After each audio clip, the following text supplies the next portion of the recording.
Prisoners of war, a term known by almost everyone as it's a pretty universal concept that obviously goes hand in hand with conflict and nations at war. But apart from international law requiring sufficient clothing be supplied, there is no standard or universal policy regarding how they are clothed or identified. However, a unique instance seen during the Second World War, which broke the standards of how they were treated and employed, blurred the line between prisoner, soldier, and worker, which converged around these two straightforward yet often misunderstood patches.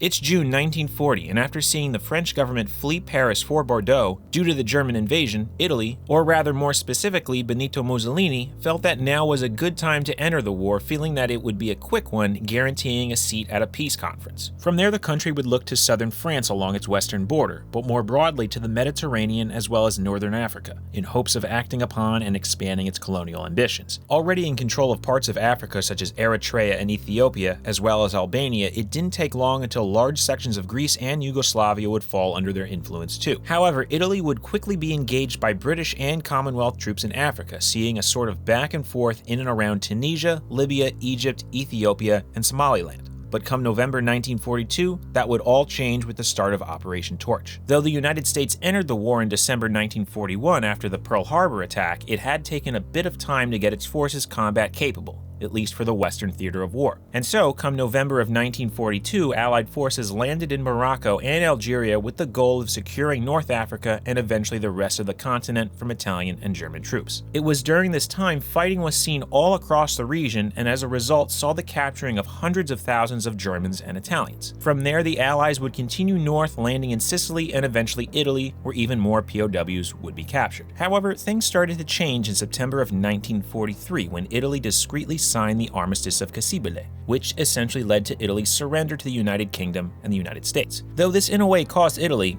the Kingdom of Italy specifically, to be taken out of the war before switching sides and declaring war on the Axis, in actuality it fractured the country and its armed forces. Germany was swift to take control of as much of the country as they could, as well as rescue Mussolini, who had been removed from power and arrested a few weeks earlier, promptly putting him in charge of the Italian Social Republic in the north, which continued to fight until April 1945. So this inevitably led to many seeing Italians as both friend and foe after September, which led to some interesting developments back in the United States. Up until September of 43, Italian POWs sent stateside were more or less treated the same way all other POWs were, sent to prisoner camps sprinkled all over the country. Now, because many American men went off to fight, a work shortage occurred. To try and fill the gap, many women took their places in various jobs. However, POWs were often used as well, though usually in much more localized and low security roles, such as in the agricultural sector, physical labor, and things of that nature. Oftentimes, prisoners would either continue wearing their own uniforms, assuming they were in good condition,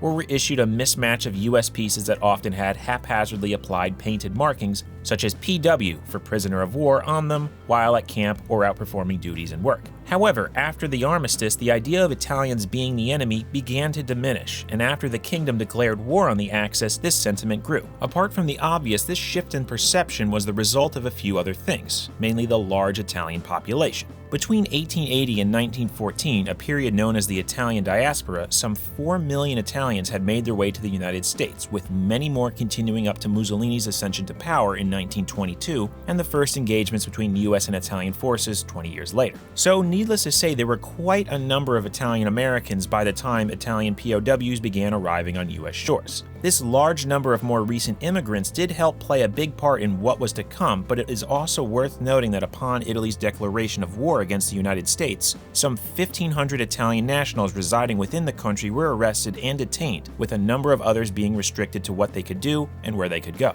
In addition to this, many Italians living within the country had pro-Mussolini and pro-fascist sympathies, but of that number, most kept it in relation to the country of Italy rather than pro-fascist movements to change the US government, and as the war raged on, these beliefs began to wane. Because of this, the United States Army decided it would begin to recruit Italian POWs to help with not only the work shortage, but also as a way to free up American troops who could be used for either combat or more critical roles for the war effort. This first came in the form of paroled prisoners working on military installations or on certain war effort-related projects, but quickly evolved into labor companies which eventually, after passing through some initial hurdles, turned into the Italian Service Unit Program, or ISU for short. This detachment fell under the United States Army Service Forces, then one of the three components making up the Army, the other two being the Ground Force and the Air Force. Originally formed in 1942 as the Army Services of Supply, the service forces were essentially in charge of more logistical and technical aspects, with 7 technical services falling under it, consisting of the Corps of Engineers, the Quartermaster Corps, Signal Corps,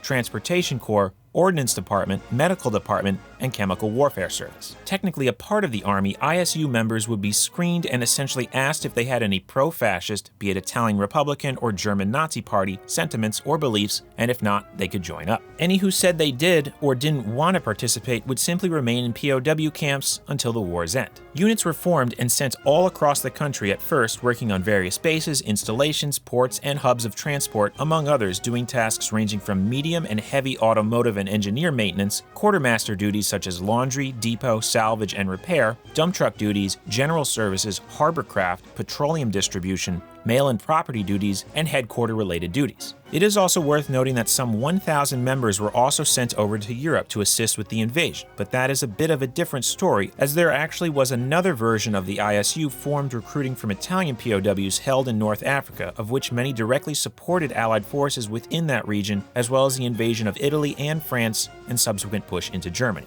There was also the ITI, or Italian Army Service Units, which were made up of non-captured active Italian troops, but all of that is a completely different thing. Anyway though, back to the US-based ISUs. Once units were formed, they often would be commanded by Italian officers, though 1 American officer and 5 enlisted would be attached to each unit as well. Upon joining a unit, forces mostly adhered to the same standards regular Americans joining the Army were, granted in a slightly altered manner and coming at different points, such as organization, training, pay, and even uniforms. Most of the time, many of the same uniforms issued to American soldiers would be given to Italian forces. The most commonly seen were the khaki cotton summer uniforms, though also the M1942 herringbone twill, HBT for short, ones for more physical and possibly dirty tasks, were also used. The main difference seen for ISU wearers?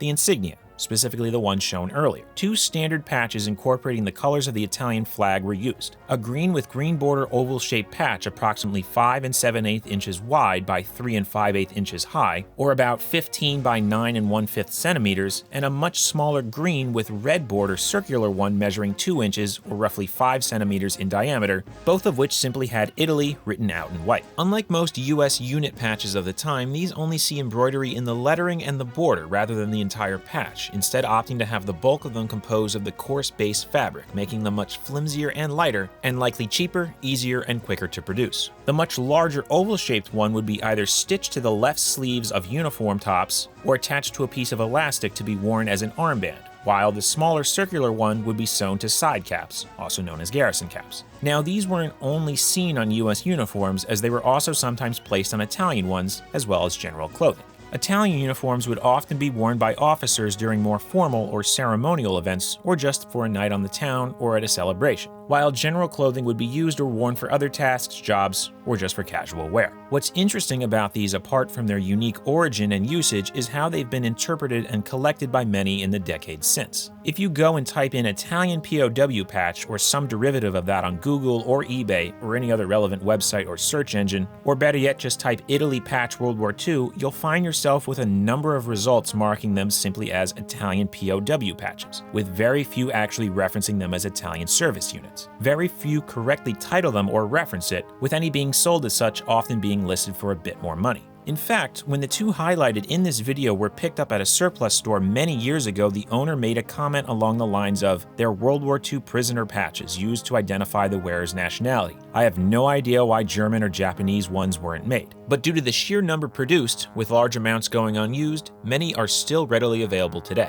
So you get the idea. These somewhat common pieces have sort of had a peculiar history after they were no longer used, often having their significance being simplified at best or completely misidentified at worst within the collector's market. However, their story is of one that essentially took forces captured during a war and recruited them into another army while also staying within their original. And yes, members were actually paid by both the US and Italian governments during that time. As for the ISUs in general, once the war ended, forces were sent back to Italy and repatriated, with the unit disbanding come October 1945. However, because there were so many Italian Americans, some of which were actually directly related to prisoners in many cities that saw large amounts of ISU members stationed in them, such as Boston, New York City, and New Orleans, relationships grew pretty strong, which led to quite a few marriages, with soldiers ending up immigrating to the United States. But with that, we've pretty much come to the end of this video. Patches and insignia have been talked a bit about on this channel before, but so far only from an actual physical shape or symbolic angle, so this one was a bit of a change of pace. Hopefully it was informative and entertaining, and if you enjoyed it, perhaps leave a like and subscribe if you haven't done so already. If not, no worries. Just be sure to check back soon for more of the history of videos right here on Uniform History.